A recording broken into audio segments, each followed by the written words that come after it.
नमस्कार दोस्तों। आज के इस एपिसोड में हम बढ़ेंगे प्राचीन भारतीय इतिहास के स्रोत के बारे में। यहाँ पे हमने जो भी एमसीक्यूज लिए हैं वो सारे एग्ज़ाम ओरिएंटेड है।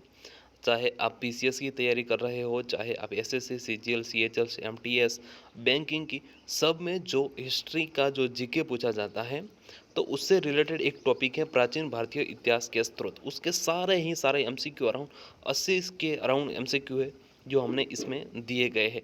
चलिए आइए शुरू करते हैं। सबसे पहले हमारा क्वेश्चंस आप देख सकते हैं कि प्राचीन भारतीय इतिहास के विषय में जानकारी मुख्य कितने स्रोतों से प्राप्त होती है। तो ये जानकारी दोस्तों प्राप्त होती है मुख्य 4 स्रोतों से प्राप्त होती है। चलिए अगला क्वेश्चन से, भारत का सर्व प्राचीन धर्म ग्रंथ कौन सा है।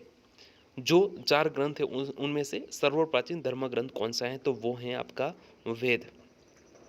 अगला क्वेश्चन, भारत का सर्व प्राचीन धर्म ग्रंथ वेद का रचयिता का कौन है। तो करेक्ट आंसर बनता है दोस्तों वेद व्यास। यहाँ पे अब ऐसा हो सकता है कि वेद व्यास नहीं, सब जो वेद हैं वो नहीं रचे हैं, और भी जो लेखक हैं वो है। फॉर एग्जांपल कि अगर हम अथर्ववेद की बात करें तो ऋषि अथर्वा जिन्होंने इस वेद की रचना की है। वैसे हैं अगर ऋग्वेद में हम तीसरे जो मंडल है उसमें अगर बात करें तो जो गायत्री मंत्र है वो विश्वामित्र ने रचे हैं।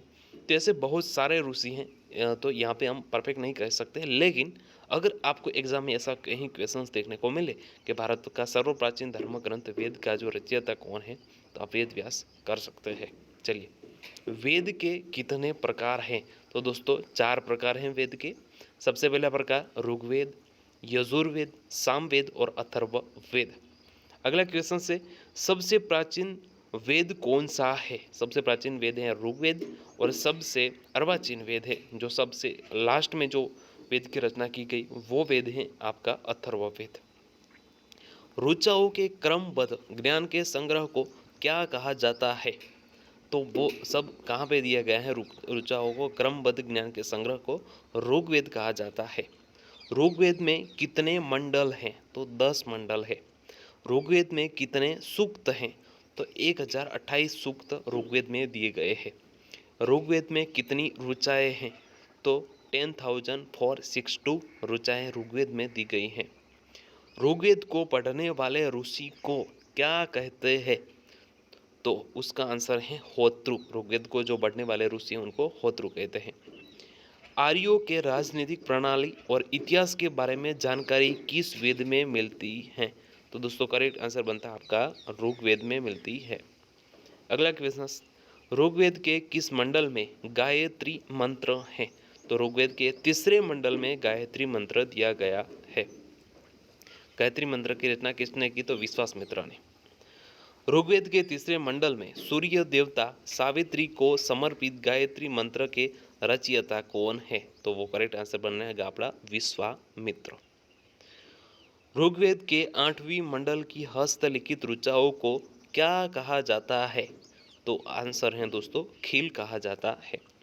4 वर्णों के समाज की कल्पना का आदि स्रोत ऋग्वेद में किस मंडल में वर्णित है। 10वें मंडल में दोस्तों 4 वर्णों के समाज की जो परिकल्पना है वो वर्णित है। वामनावतार के 3 पदों के आख्यान का प्राचीनतम स्रोत कौन सा है, तो आंसर है ऋग्वेद। ऋग्वेद में इंद्र के लिए कितनी ऋचाओं की रचना की गई है, 250 ऋचाओं इंद्र के लिए। ऋग्वेद में अग्नि के लिए कितनी ऋचाओं की रचना की गई, 200 ऋचाओं की रचना की गई है अग्नि के लिए। सस्वर पाठ के लिए मंत्रों तथा बलि के समय अनुपालन के लिए नियमों का संकलन किस वेद में दिया गया है, दोस्तों यजुर्वेद में दिया गया है। यजुर्वेद के पाठकर्ता को क्या कहते हैं, अध्वर्यु। कौन सा वेद गद्य और पद्य दोनों में है, तो यजुर्वेद गद्य और पद्य दोनों में है। भारतीय संगीत का जनक किस वेद को कहा जाता है, सामवेद को भारतीय संगीत का जनक कहा जाता है। चलिए आगे, गाई जा सकने वाली ऋचाओं को संकलन किस वेद में है, सामवेद जो भारतीय संगीत का जनक है। सामवेद के पाठकर्ता को क्या कहते हैं, उद्रात्रु। सामवेद के पाठकर्ता को कहते हैं। अथर्ववेद की रचना किस ऋषि ने की थी? तो ऋषि अथर्वा ने अथर्ववेद की रचना की थी।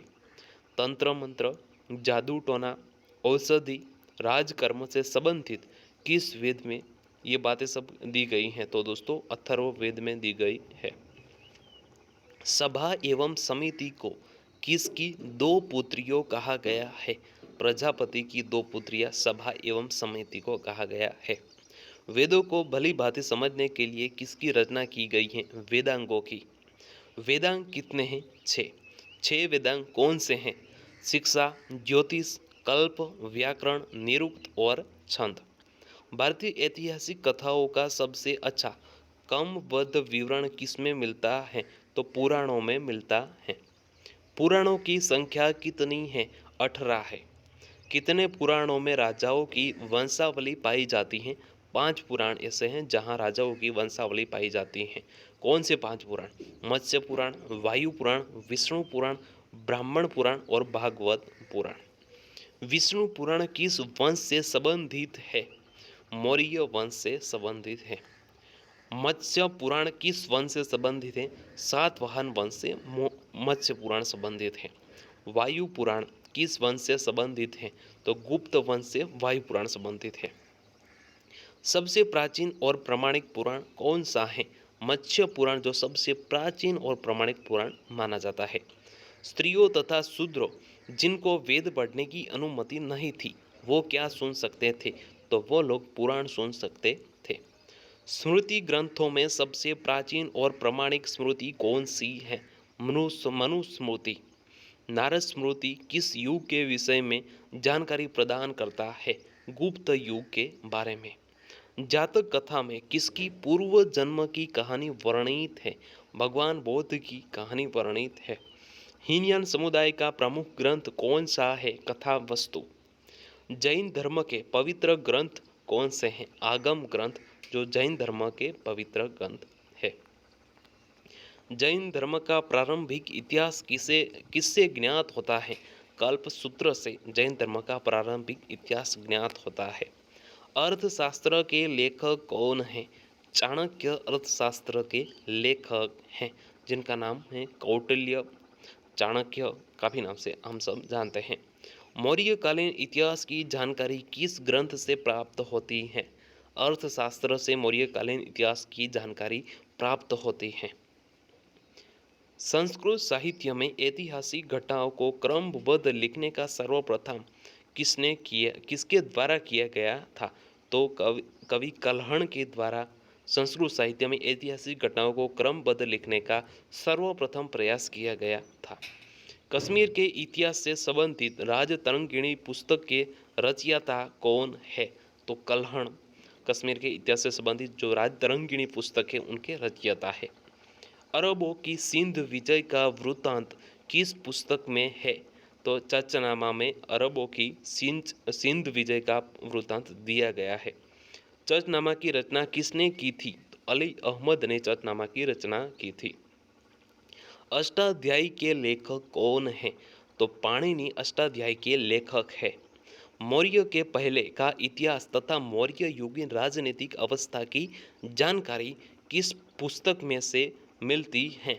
अष्टाध्यायी जिनके रचयिता हैं पाणिनि, उनके पुस्तक में से मौर्य के पहले का इतिहास और मौर्य युगीन राजनीतिक अवस्था के बारे में जानकारी प्रदान करता है। पतंजलि किसके पुरोहित थे? पुष्यमित्र श्रृंग के पुरोहित पतंजलि थे। इतिहास का पिता किसको कहा जाता है? Herodotus, right. हेरोडोटस जिनको इतिहास का पिता कहा जाता है। सबसे इंपॉर्टेंट और सबसे मोस्ट इंपॉर्टेंट क्वेश्चन कह सकते हैं इसको। हेरोडोटस ने अपनी किस पुस्तक में 5वीं शताब्दी ईस्वी सन पूर्व के भारत के संबंध का वर्णन किया है? हेरोडोटस का पुस्तक था हिस्टोरिका, जिसमें अपनी पुस्तक में 5वीं शताब्दी ईस्वी सन पूर्व के भारत के संबंध का वर्णन किया है। कौन सेल्यूकस निकेटर का राजदूत था? सेल्यूकस निकेटर का राजदूत था मेगस्थनीज। अब यहाँ पे मैं एक और क्वेश्चन आपको पूछता हूँ जिसका आंसर आपको कमेंट बॉक्स में बताना है। ये जो मेगस्थनीज था वो सेल्यूकस निकेटर का जो राजदूत था वो किसके शासन में आया था और कौन सा राजा था? जहाँ पर ये रहा था। मेगास्थनीज की किस पुस्तक में मौर्य युगीन समाज एवं संस्कृति के विषय में लिखा गया है? तो वो पुस्तक है इंडिका। तो इंडिका पुस्तक की जब उसने रचना की थी तो वो जहाँ रहा था वो राजा का नाम क्या है? डाईमैक्स किसका राजदूत था? आंतियोक्स का राजदूत था डाईमैक्स। दूसरी शताब्दी में भारत का भूगोल नामक पुस्तक किसने लिखी थी? टॉलमी ने भारत का भूगोल नामक पुस्तक लिखी थी। प्रथम शताब्दी में नेचुरल हिस्ट्री नामक पुस्तक किसने लिखी थी? प्लिनी ने नेचुरल हिस्ट्री नामक पुस्तक लिखी थी। चीनी लेखक फाहियान किसके दरबार में आए थे? चंद्रगुप्त द्वितीय के दरबार में चीनी लेखक फाहियान आए थे। सी यू की नामक ग्रंथ की रचना किसने की थी? ह्यू हेनस्तांग ने सी यू की नामक ग्रंथ की रचना की थी। किसके समय में ये आए थे? ह्यूएनसांग हर्षवर्धन के समय में आए थे। अलब रूनी किसके साथ भारत में आया था? मोहम्मद गजनवी के साथ अलब रूनी भारत में आया था। भारत की खोज कृति की रचना किसने की थी? तो अलब रूनी ने भारत की खोज नामक कृति की रचना की थी। ऐसा भी पूछा जा सकता है कि अलब रूनी ने भारत पे एक कृति लिखी थी, उसका नाम क्या था? तो भारत की खोज। इसके और भी नाम हैं, लेकिन यहाँ पे जो इम्पोर्टेंट है वो भारत की खोज है। कंग्यूर तथा तंग्यूर नामक ग्रंथ की रचना किसने की थी? तो तारानाथ ने कंग्यूर तथा तंग्यूर नामक ग्रंथ की रचना की थी। भारतवर्ष का जिक्र किस अभिलेख में है? हाथी गुफा अभिलेख में भारतवर्ष नामक का जिक्र किया गया है। सर्वप्रथम दुर्भिक्ष का जानकारी देने वाला अभिलेख कौन सा है? सोहागर अभिलेख जो दुर्भिक्ष का जानकारी देने वाला अभिलेख है। सर्वप्रथम भारत पर होने वाले हूण आक्रमण की जानकारी किस लेख से प्राप्त होती है? बेतरी स्तंभ लेख से हमें भारत पर होने वाले हूण आक्रमण की जानकारी प्राप्त होती है। सती प्रथा का पहले लिखित साक्ष्य किस अभिलेख से प्राप्त होता है? एरन अभिलेख से सती प्रथा का पहले लिखित साक्ष्य प्राप्त होता है। रेशम बुनकर की श्रेणियां की जानकारी किस अभिलेख से प्राप्त होती हैं? मंदसौर अभिलेख से रेशम बुनकर की श्रेणियां की जानकारी प्राप्त होती हैं। अभिलेखों का अध्ययन को क्या कहलाता है? एपिग्राफी अभिलेखों का अध्ययन को कहता है। प्राचीनतम सिक्कों को क्या कहा जाता है? आहत प्राचीनतम सिक्कों को कहा जाता है।